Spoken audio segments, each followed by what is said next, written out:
Bismillahirrahmanirrahim. Alhamdulillahi rabbil alamin. Wassalatu wassalamu ala rasuli rabbil alamin. Nabiyyina wa habibina wa qudratina Muhammad ibn Abdillah wa ala alihi wa sahbihi wa man sar ala nahjihi wa ihtada bihadihi wa istanna bisunnatihi ila yaumiddin. Amma ba'd. Muslimin dan muslimat, para jemaah, para pelajar sekalian, alhamdulillah pada hari ini Rabu 9 hari bulan 6 2021 bersamaan dengan 28 Syawal 1442, kita dapat meneruskan pengajian kita dalam kitab Fathul Mu'in. Fathul Mu'in Syarh Qurratil Ain li Syekh Al-Malibari. Alhamdulillah para jemaah sekalian, kita telah berada dalam bab At-Taharah. Bab At-Taharah, di dalam perbincangan kita tentang perkara-perkara benda-benda najis. Banyak siri dah, siri yang lepas pun benda najis, cuma kita sambung lagi di sini perkara-perkara najis dan bagaimana membersihkannya mengikut fiqh Islami, khususnya dalam fiqh mazhab Syafi'i. Kita sambung di qala al-musannifu rahimahullahu taala wa kamuskirin ma'i'in. Itu dalam lafaz Arab dia, wa kamuskirin ay salihin lil iskar fadakhalati al-qatratu minal muskiri ma'i'in ka khamrin wa hiya al-muttakhadatu minal 'inabi wa nabidhin wa huwa al-muttakhadhu min ghairihi. Baik, itu lafaz Arab dia. Kita pergi ke bahasa terjemahan kita dalam bahasa Melayu yang ada di tangan tuan-tuan dan para pelajar sekalian. Dan termasuk daripada benda najis. Termasuk dalam benda yang najis ialah seperti benda yang memabukkan. Tuan Syekh kita kata benda mabuk ni dia kira benda najis. Benda mabuk itu kira benda najis. Iaitu benda yang menyebabkan mabuk orang yang memakannya. Siapa dia minum atau makan dia jadi mabuk, maka itu dikira benda najis. Maka setitik daripada benda yang memabukkan itu adalah daripada yang memabukkan. Dia kata al-qatratu minal muskiri, satu titik termasuk benda itu mabuk. Ma'i'in, yang cair. Maksud yang kita nak bincang sini benda yang cair seperti khamrun.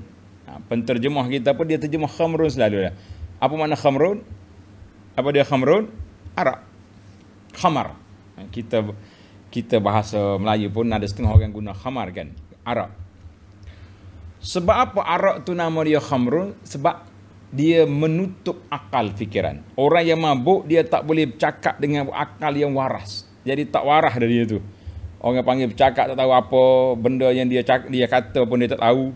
Kadang-kadang buka seluar, kencing depan orang, macam-macam cerita. Itu dia panggil khamrun, yukhamirul uqul, menutup akal pemikiran manusia. Arak asalnya yang diambil daripada anggur, yakni air anggur. Mana air anggur yang diperah, kemudian diperak jadi masam, itu dia jadi arak. Mudah ya orang zaman dulu, tak payah kilang-kilang ya. Dia buat kat dapur dia ya. Lepas tu dia minum sama dia. Dan nabiz, apa dia nabiz? Nabiz ni yang diambil dari bahan yang lain daripada anggur. Contohnya diambil daripada buah tamar. Mana orang Arab tu dia ambil buah tamar, dia rendam dalam air. Air itu lama dia jadi masam. Bila masam, maka memabukkan. Bagi kita di tanah Melayu ni, ambil air beras, ambil air tua, ambil air nira, macam-macam air diperam, akhir sekali jadi masam. Maka jadi tua, jadi khamar lah dia dan seumpamanya. Jadi dalam fiqh kita terbukalah. Arak tu bukan mari daripada Nabi, bukan mari daripada buah tamar dengan anggur saja. Apa benda, apa perkara pun daripada mana bahan, kalau jadi mabuk, jadi arak lah dia. Dan bahan pemabuk yang tidak termasuk benda cair ialah seperti ganja, al-banju wal hashish. Dan hashish ni macam candu. Candu dia panggil ni. Candu, afiun, apa nama? Ganja, dadah zaman kita hari ni. Kan dulu dia tak tulis dadah dalam kitab ni sebab tak ada dadah zaman dia. Candu. Jadi ambar dan za'far semua adalah suci kerana tidak cair, beku, walaupun haram bila ditelan qadar yang memabukkan. Pada bahan-bahan asalnya dia tak ada apa. Sekarang ni orang duk sibuk dengan ketum. Duk sibuk dengan ketum pula. Katanya ketum ni sebenarnya boleh buat ubat. Tapi kalau diminum banyak dia jadi mabuk. Jadi akhirnya air ketum ni kira air yang disalahgunakan macam dadah juga.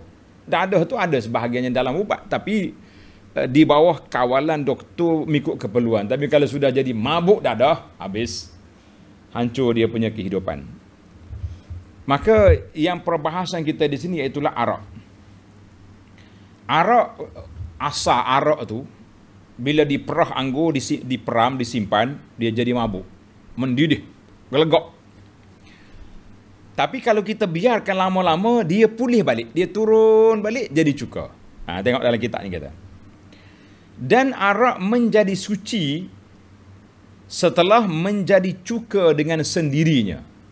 Dia panggil takhallalat binafsiha. Arak yang kita simpan lama-lama, dia bila waktu dia kemabukkan, dia berbuih tu, jangan tu. Nanti dalam lama dia tenang. Akhir sekali dia jadi cuka. Ketika itu dengan tidak dicampuri benda lain. Kita jangan, kalau waktu dia mabuk tu, waktu dia menggelegak mendidih tu kita pergi campur bahan-bahan, tak boleh. Jangan diusik. Biar dia habis kemabukan dia tenang balik. Maka jadi cuka. Syarat dianya dengan tidak dicampuri benda lain. Walaupun benda itu suci. Walaupun benda itu tidak memberi kesan dalam membawanya menjadi cuka seperti anak batu. Kita duk tengok, nampak dia mendidih, berbuih ni, kita ambil batu campur, pom dalam tu. Itu pun dilarang. Jangan buat sebarang apa. Biar dia berbuih, dia mendidih, dia orang panggil kemabukkan, akhirnya dia tenang sendiri, baru jadi jadi cuka, waktu tu kita boleh guna. Ingat ni tuan-tuan. Mana jangan diusik dia. Dan ikut menjadi suci pula bekas tempat terletaknya cuka itu. Kan mula-mula dia jadi arak. Arak tu jadi najis lah dia. Kemudian bekas dia pun najis. Tapi bila dia sudah bertukar menjadi cuka, bekas dia pun jadi bekas cuka. Jadi automatik dia jadi suci balik. Sekalipun arak meresap dalamnya. Mungkin kita buat daripada tempayan. Tempayan ni orang panggil apa ni? Labu ni. Yang buat daripada tanah. Boleh jadi arak meresap dalam tu. Mendidih, membuih naik, kemudian surut ke bawah. Adapun bila ianya naik tanpa mendidih sendiri, bahkan naik dengan sesuatu sebab perbuatan seseorang, maka ia tidak menjadi suci. Dia tak boleh jadi suci. Kalau yang tinggi itu dituangkan dengan arak lain sebelum kering bekasnya, atau selepas keringnya, maka tidak suci juga. Mana kita pergi topak dengan arak lain dalam tu, tak boleh. Mengikut yang aujuhnya, aujuh tu pendapat yang lebih jelas lah, itu dipanggil aujuh. Kan wajah-wajah ni pandangan dalam mazhab, tapi pendapat yang aujuhnya dia kata apa? Itulah pendapatnya. Sebagaimana yang dijazamkan makna diputuskan pandangan itu dipilih oleh Syekh guru kami, Syekhuna, iaitulah Syekh Ibnu Hajar Al-Haytami. Jadi Syekh Malibari ni dia sempat berguru dengan Imam Ibnu Hajar. Ibnu Hajar tu ada dua tuan-tuan. Ibnu Hajar Al-Asqalani itu sahib Fathul Bari hadis. Ibnu Hajar Al-Haytami nama kitab dia Tuhfatul Muhtaj, kitab Az-Zawajir dan lain-lain kitab. Biasanya kalau bab fiqh ni tuhfah. Dan ada juga kitab-kitab kecil yang lain.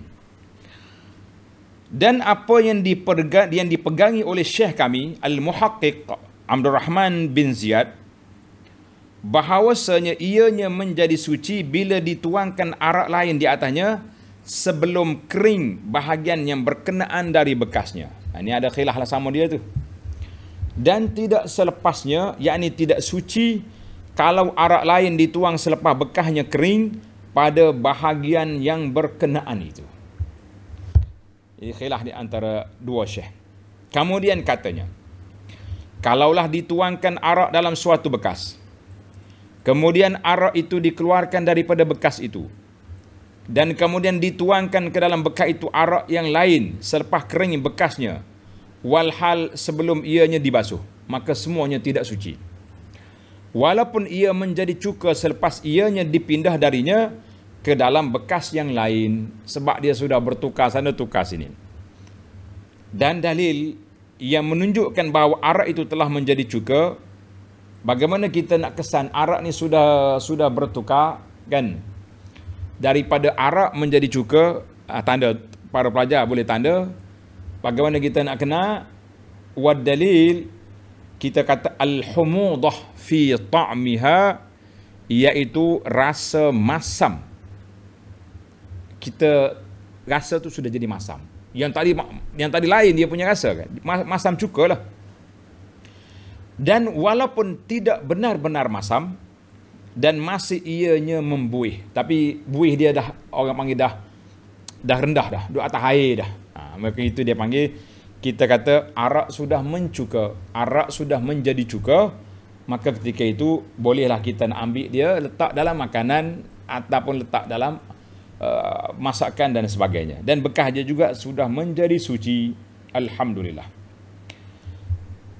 Baiklah para pelajar sekalian, kita pergi kepada masalah yang seterusnya.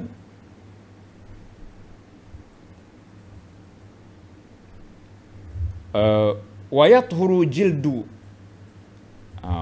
masalah kulit. Tanda bak cuka telah selesai. Kita pergi kepada bagaimana nak membersihkan kulit.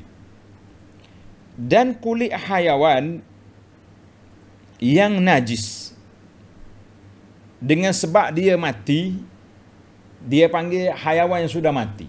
Bangkai kah? Bangkai. Bagaimana suci dia? Biddibari naqahu, iaitulah dengan disamak. Dan maka bila kita samak, kita ambil kulit. Kalau kulit yang biasa ni pun, yang sudah sembelih ni pun suci dia, tapi nak guna dia lama, kita samak, kena samak. Kalau kulit bangkai sekalipun boleh kita ambil. Contohnya kambing ni mati, kita tak sempat sembelih, tapi kita kulit dia kita nak ambil, boleh disamak. Bila samak, naqahu, maka dengan disamak dan perbuatan menyamak itulah yang menyucikannya. Bila kita samak dia jadi suci. Dia itu dengan sekira-kira ianya tidak menjadi busuk dan tidak menjadi rosak kalau direndam di dalam air. Ini kita bila kita samak, kulit tadi boleh digunakan. Kan orang Arab ni banyak dia guna, dia panggil qirbah. Qirbah ni kulit kambing yang dia ambil isi dia cara baik, kemudian dia dijahit balik, diisi dalam tu air. Waktu kita nak travel, nak musafir, bekas air dia tu qirbah dipanggil, qirbah. Orang kalau kita cakap Arab biasanya dipanggil grebah. Arab Badui. Qirbah bahasa kitab. Maknanya kita letak air dalam tu pun air tak busuk, jadi bersih, sedap minum, sebab kita sudah samak dengan alat-alat yang telah diputuskan oleh para ulama tadi. Baik.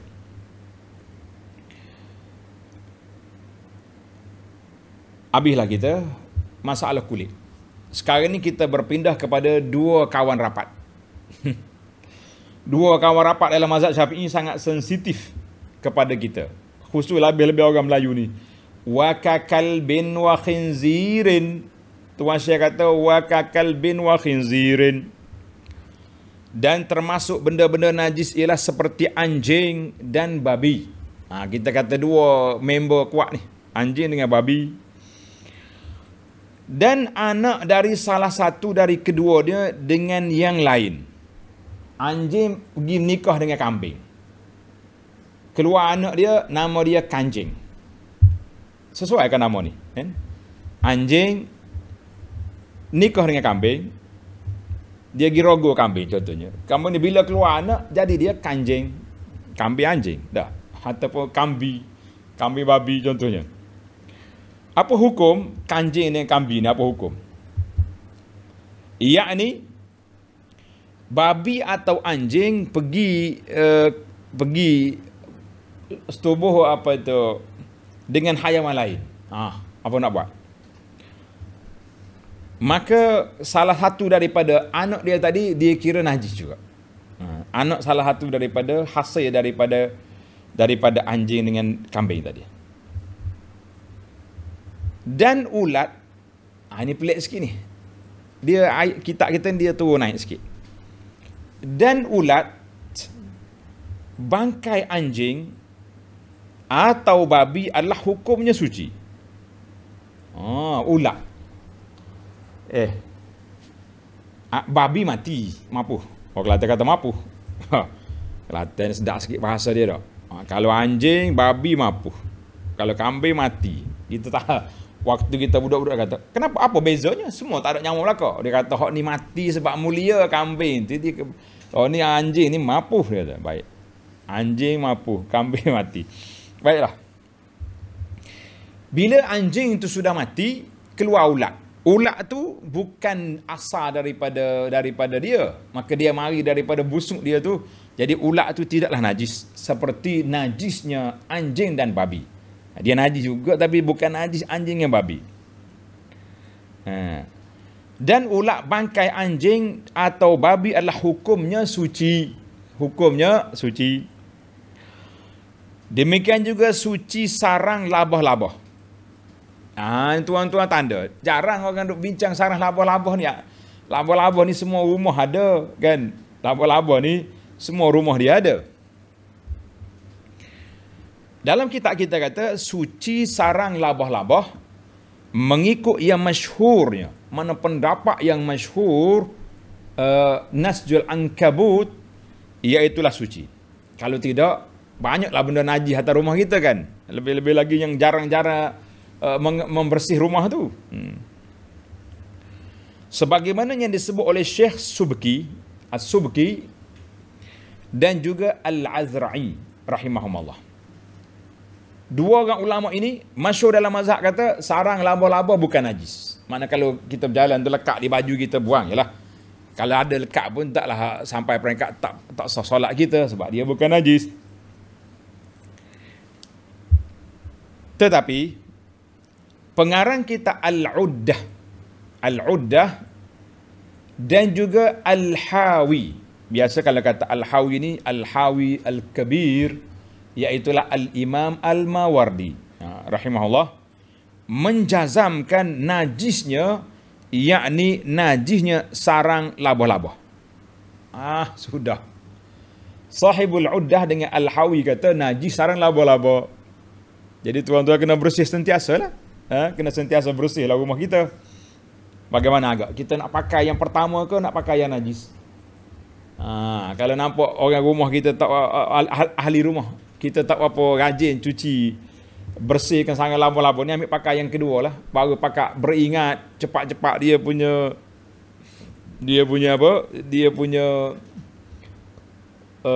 semangat nak membersih rumah kan. Baik.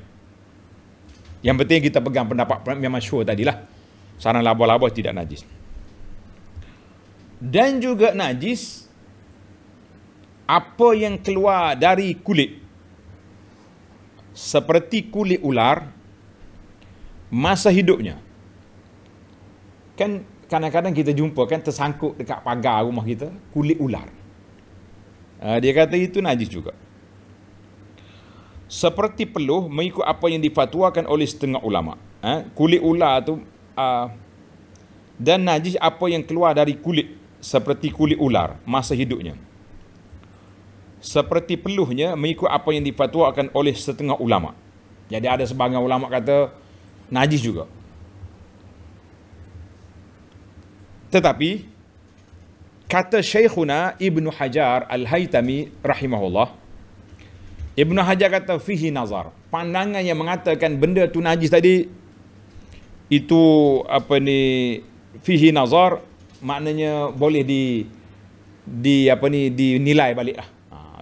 Fihi nazar, maknanya kita boleh nilai balik. Bahkan yang paling dekatnya itu adalah najis kerana ianya sebahagian dari yang berbentuk sendiri, bercerai dari hayawan yang hidup, maka itu dihukumkan sebagai bangkai. Dia gini, kalaulah binatang ini terpisah daripada tuan dia waktu dia hidup, kan, maka dia kata najis. Sebab apa? Sebab dalam hadis Nabi kita sebut ma'ubina min hayyin fahuwa mayyit. Siapa ambil daripada anggota hayawan yang hidup itu, maka dia dikira bangkai. Orang jahiliah dulu, contohnya dia ada unta kan, bonggol unta tu ke apa ke, dia nak makan sikit je. Kalau sembelih unta seekor tak habis, maka dia pergi potong sikit, ambil kerak daging sikit buat BBQ. Jadi kalau kita ambil, itu dianggap seperti bangkai. Sebab kita ambil tuan dia tak sembelih. Tuan dia tidak disembelih. Baik.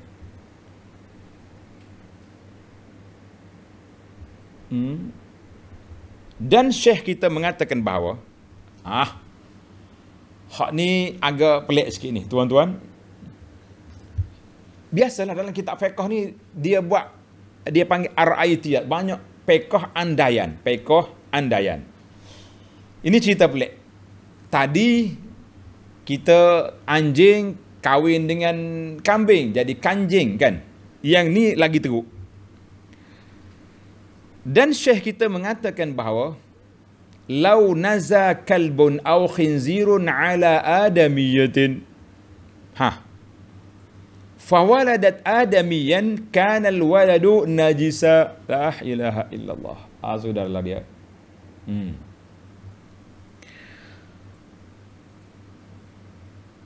Andai kata babi atau anjing bersetubuh dengan seorang perempuan, boleh jadi ada ke tak ada, wallahu alam, saya betul. Orang kata ada, kan? Orang-orang perempuan yang pelik-pelik lah. Dan wallahu alam ya. Anjing ini andaian lah, nak lahirkan hukum. Dan jika anjing bersetubuh dengan seorang perempuan, maka ia melahirkan anak yang bersifat seperti anak Adam. Jadi orang, berjalan macam orang, bukan merangkak. Jalan kaki empat, tidak. Kalau dengan kambing jadi kanjing. Kalau anjing dengan orang jadi apa? Cari sendirilah nama dia. Kan? Tak ada nak mikir dah kita. Maka anak itu al-waladu najisan. Anak itu hukumnya jadi najis.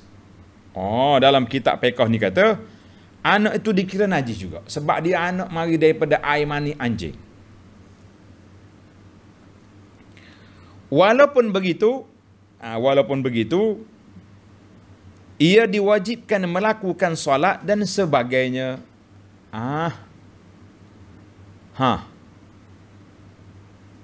Dia kena solat sebab dia ibu dia orang. Dia zat dia tu, body dia tu najis sebab dia air mani anjing. Tapi oleh kerana dia lahir daripada ibu manusia, maka dia kena solat. Dia kena solat.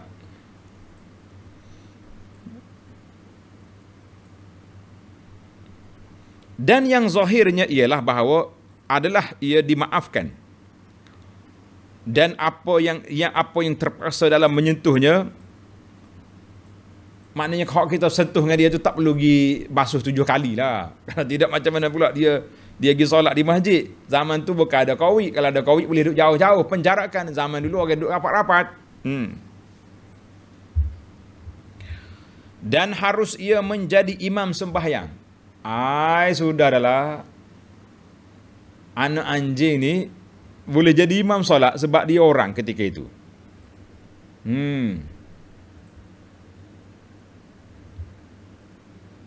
Dan ia tidak wajib mengulangi sembahyangnya.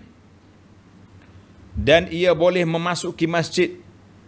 Dia boleh masuk masjid bila ianya tidak basah, bagi melakukan solat jemaah dan sebagainya seperti tawaf dan i'tikaf. Dia boleh masuk masjid. Allahu Akbar. Dalam kitab Bujairimi dia kata wal mu'tama inda ramli al walidu wal ibn annahu tahir. Dia kata bersih budak tu sebab dia ambil alif ma. Wallahu alam, yang penting khilaf di sini. Kan yang penting dia ada khilaf ulama di sini. Apa yang kita nak yang pentingnya perbahasan para ulama dia panggil detail lah dalam masalah ini. Manakala berlaku lah. Jadi anjing nikah dengan kambing jadi kanjing. Kalau anjing nikah dengan orang jadi onjing. Ya, boleh lah. Kau apa dia nak buat? Baiklah para jemaah sekalian. Habislah kita bab anjing tadi. Kita berpindah kepada masalah lain pula. Benda yang terkena najis menjadi suci. Bagaimana benda yang sudah kena najis tadi kita nak bersihkan dia? Bagaimana? Dia panggil benda hak najis boleh jadi suci. Tengok dalam kitab Arab. Siapa-siapa ada kitab Arab bukalah. PDF ada ni. Fathul Mu'in cari. Wa yathuru mutanajjisun bi'ainiyatin bighaslin muzilin li sifatihi min ta'min wa launin wa rihin ila akhirih. Najis yang ainiyah. Ainiyah tu najis yang nampak dia punya zat. Itu najis aini. Kita ni pelajar-pelajar tanda. Najis ada dua kategori. Satu dia panggil najasah hukmiyah. Satu lagi najasah ainiyah. Ainiyah tu ada ketul najis tu. Hukmi tak nampak dah benda. Kita tahu air kencing ada kat sini. Tapi sudah kering. Tak nampak. Jadi najasah ainiyah iaitulah najis itu yang ada zatnya seperti air kencing atau tahi. Maka cara membersihnya dengan membasuhnya yang menghilangkan sifat-sifat najis itu. Tak ada dah ketul najis, tak ada. Ataupun rasa dia tidak ada. Bau dan warnanya. Kita kena hilangkan warna, bau dan rasa. Tiga-tiga sekali sudah hilang. Warna atau bau najis yang sangat sulit untuk dihilangkan dan masih kekal, maka itu tidak memudaratkan. Maknanya tidak sampai peringkat kena apa ni, kena kikis sampai habis. Taklah sampai begitu. Contohnya tai ayam. Kan kadang-kadang ayam kampung ni bila dia mari di depan tangga kita tu, dia berok itu. Orang Kelantan panggil tahi ayam mone. Tulis. Tahi ayam mone ni tahi ayam yang lembek itu. Berok atas tangga. Itu kadang-kadang lekat atas semin rumah kita tu. Kalau kita basuh pun ada lagi warna dia, bau pun ada. Itu dia panggil tidak memudaratkan, makna dimaafkan. Dimaafkan. Walaupun dari najis yang mughallazah. Najis yang mughallazah apa dia? Najis yang berat datang dari anjing dan babi. Itu pun dimaafkan juga setelah dibasuh lah dengan cara-cara dia. Maka jika masih kekal warna dan baunya serentak, maka tidak suci. Warna apa ada, bau pun ada, tak suci. Yang kita kena hilanglah sebanyak mungkin yang boleh kita hilangkan. Baik, itu najasah ainiyah. Mana najis yang kita nampak dia punya bentuk, fizikal dia, zat dia ada, kita kena hilangkan. 3 perkara tadi. Baik, satu lagi najis dia panggil benda yang terkena najis hukmiyah. Pada hukumnya ada najis kat situ, tapi dia punya zat sudah tidak ada.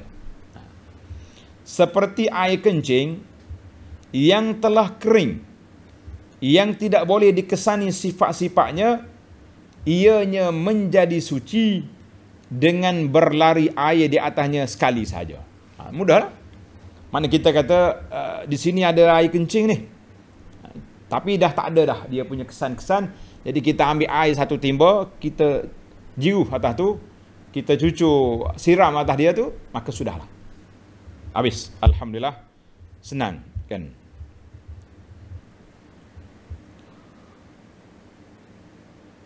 Walaupun sesuatu benda itu adalah bijin, bijin dia kata, atau daging yang dimasak dengan benda najis.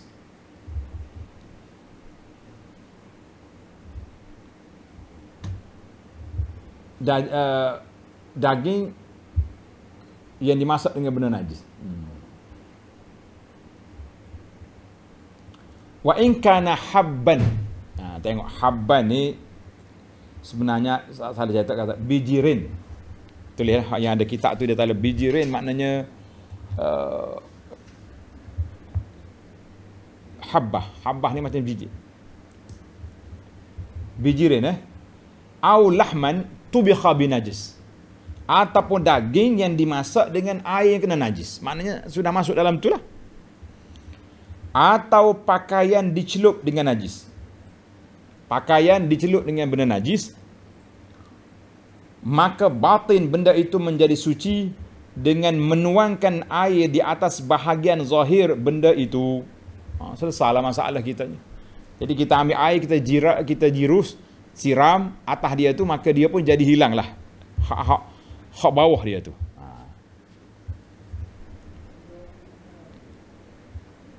Timbul dalam masalah ini pakaian dicelup dengan najis tu.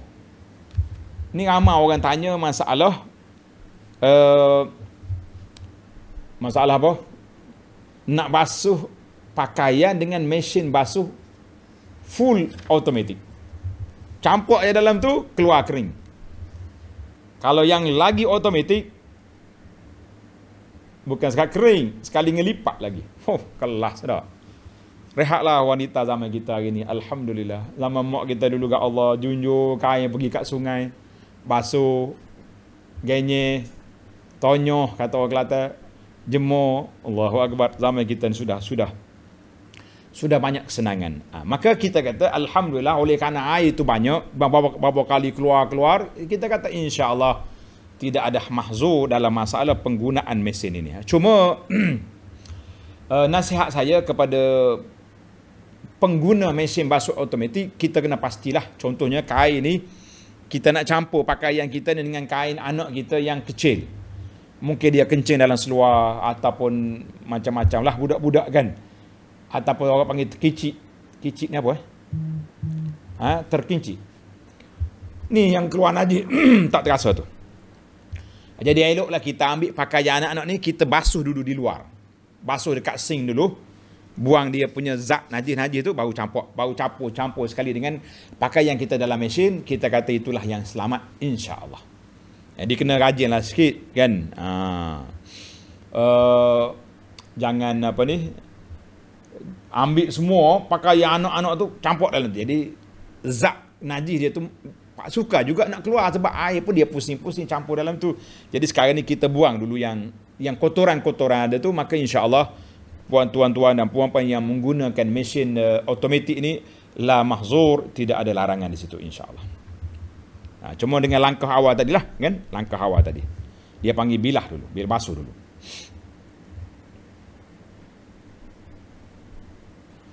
Seperti pedang yang ditempa dengan benda najis. Pedang ditempa dengan benda najis. Apa benda? Cukup dengan berlari air di atas bahagian zahirnya saja, cukuplah. Sebab dia duduk kat dalam tu, dalam pedang tu apa ada, kita nak lagi korek apa dalam tu lagi. Dan disyaratkan untuk sucinya tempat yang terkena najis itu ialah lalunya air sedikit di atas tempat yang terkena najis itu. Maknanya kita mesti air biar mengalir di atas tempat yang kena najis itu. Kalau benda yang terkena najis masuk ke dalam air yang sedikit, bukan air banyak. Air tak cukup 2 qullah. Kita dah bincang dah dalam siri yang dulu berapa dia punya qullah, berapa dia punya ukuran dia kan. Dan sekiranya kalau benda yang terkena najis itu masuk ke dalam air yang sedikit, bukan air yang banyak, maka air itu menjadi najis walaupun ianya tidak berubah. Jadi najis jugalah, sebab dia panggil mutanajis. dan air itu tidak boleh menyucikan yang lain. Dan air yang mendatangi atas najis adalah berlainan daripada yang lain daripadanya. Misalnya daripada air yang sedikit yang najis mendatanginya dengan kekuatannya, kerana ianya bertindak menolak najis, kerana ia mendatangi atas najis itu berbeza daripada air sedikit yang dimasuki benda najis, maka ia lemah. Manakala air itu banyak mengalir pula, najis mari dia campak yang najis tu. Tapi kalau dia sedikit, dia lemah. Masuk, habis jadi najis. Menjadi najis sendirinya, apalagi hendak menyucikan benda yang lain. Jelaslah kepada kita, kita kena ingatlah kan, air-air yang sedikit, air yang banyak tu macam mana. Jadi Alhamdulillah. Baik, kita pindah kepada masalah lain pula.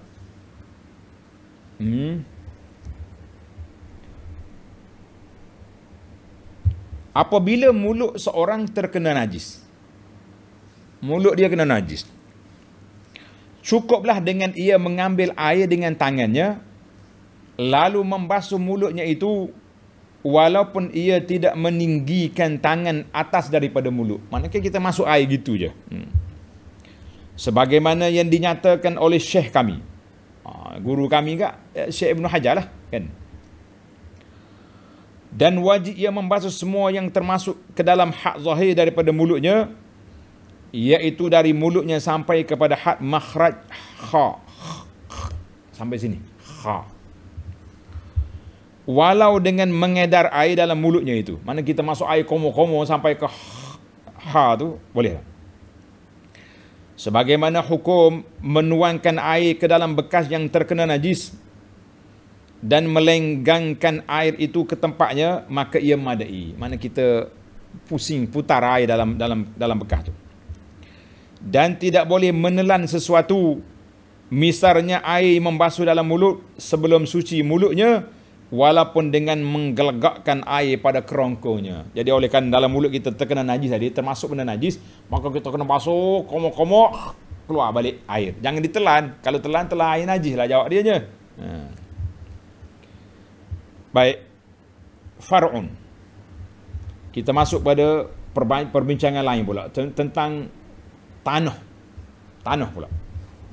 Tuan-tuan kena tanda lah, dalam kitab kita ni dia tak tulis bab, tak tulis apa. Dia tulis far'un, mana ada cabangan. Cawangan masalah. Itu dia panggil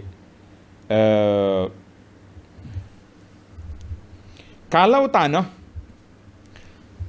ni terkena sesuatu yang najis, seperti air kencing. Air kencing, orang ni kencing atas tanah. Kemudian kering tanah itu. Maka hendaklah dituangkan air pada tempat yang terkena najis itu sampai merata. Jadi kita kawasannya, budak ni kecil sini, ya, ambil air, siram di atas kawasan satu. Dengan itu tanah itu menjadi suci kembali. Walaupun air tidak masuk meresap ke dalam tanah itu, baik tanah itu tanah yang keras ataupun tanah yang gembur. Dia panggil rahwah, mana tanah yang lembut. Kan kalau tanah keras macam tanah orang panggil Kelantan panggil tanah ko. Tanah ko ni apa? Tanah keras tu.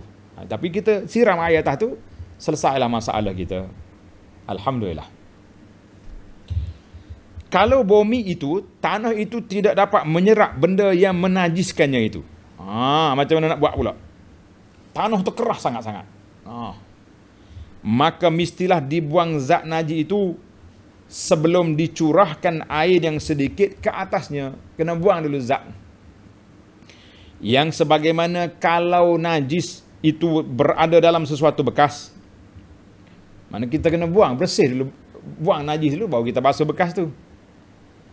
Kalaulah najis itu jenis yang keras, kemudian hancur bercampur dengan debu, maka tidak menjadi suci dengan dicurah air atasnya, seperti benda yang bercampur dengan nanah berdarah, tidak suci dengan semata-mata menyiram air atasnya, bahkan mestilah dibuang debu yang bercampur dengan najis yang hancur itu, selepas itu barulah disiram air ke atas tempat itu. Ini di sini agak payah sikit. Mana kalau tanah itu sudah menjadi sebati dah dengan itu, jadi kita kena buanglah najis itu. Baik, hukum mushaf Quran kita ni kena najis. Allahu Akbar. Macam manalah? Ini hukum lah. Contohnya anak kita main rebah atas Quran, keluar air kencing ke kucing ke kecil, macam mana? Setengah ulama mengeluarkan fatwa tentang mushaf yang terkena najis dengan najis yang tidak dimaafkan, bahawa wajiblah dibasuhnya. Jadi kalau kita kena wajib kita kena basuh. Walaupun itu menyebabkannya rosak. Maknanya kalau menyebabkan rosak kita punya mushaf pun kena basuh. Dan walaupun mushaf itu milik anak yatim. Jadi milik anak yatim ni kita tak boleh sewenang-wenangnya guna itlaf, mana merusak kan. Tuan-tuan kena faham. Kalau Quran zaman kita ni kita basuh, tak ada masalah. Tapi zaman dulu orang tulis Quran dengan dakwat. Kalau kena air, macam mana? Kan kita dakwat cair ni. Kalau kita tulis benda-benda, mari kena air atas buku kita, hilang dia punya tulisan kan. Itu maksudnya. Tapi kalau mushaf yang cetak yang ada di rumah kita ni, pergi rendam air boleh. Kata Syekh kami Ibn Hajar, bahkan fardu ain hukumnya bila najis mengena sesuatu daripada Quran, hendaklah menyucikannya. Lainlah kalau najis itu terkena pada jilidnya, mana kena kulit dia, atau tepi-tepinya saja, maka tidak berat sampai menjadi fardu ain menyucikannya. Boleh je kita buang, kita koyak ataupun macam mana. Maksud Quran di sini ialah tulisan ayat-ayat Quran itu sendiri. Kalau di antara baris-barisnya terkena najis, maka itu tidak berat sampai fardu ain menyucikannya. Tapi macam mana kita nak pegang? Macam mana kita nak bawa? Ada najis kat situ. Baiklah para jemaah sekalian, far'un, kita berhenti di cabang lain pula, hukum ghusalatul mutanajjis. Bagaimana kita nak basuh benda yang kena najis tapi dia punya kategori najis dia panggil najis yang dimaafkan dan sebagainya. InsyaAllah kita sambung dalam siri yang akan datang. Jadi insyaAllah tuan-tuan kena ingatlah, malam Khamis jadual kita kitab Fathul Mu'in. Kitab Fathul Mu'in, naskah yang saya baca ni yang dikeluar oleh Majlis Agama Islam Negeri Kelantan. Alhamdulillah, ini cetakan baru ni. Kalau ada cetakan lama pun boleh pakai. Kalau tak ada cetakan, boleh cari je dalam internet ada PDF. Tapi bukan Jawi, yang Rumi punya. Baiklah para jemaah sekalian, kita berhenti setakat itu dulu. Mudah-mudahan ada manfaatnya untuk pengajian kelas fardu ain kita dalam bab taharah. Subhanakallahumma bihamdika, asyhadu an la ilaha illa anta astaghfiruka wa atubu ilaik. Wa sallallahu ala nabiyyina Muhammadin wa ala alihi wa sahbihi ajma'in walhamdulillahi rabbil alamin. Wassalamu alaikum warahmatullahi wabarakatuh.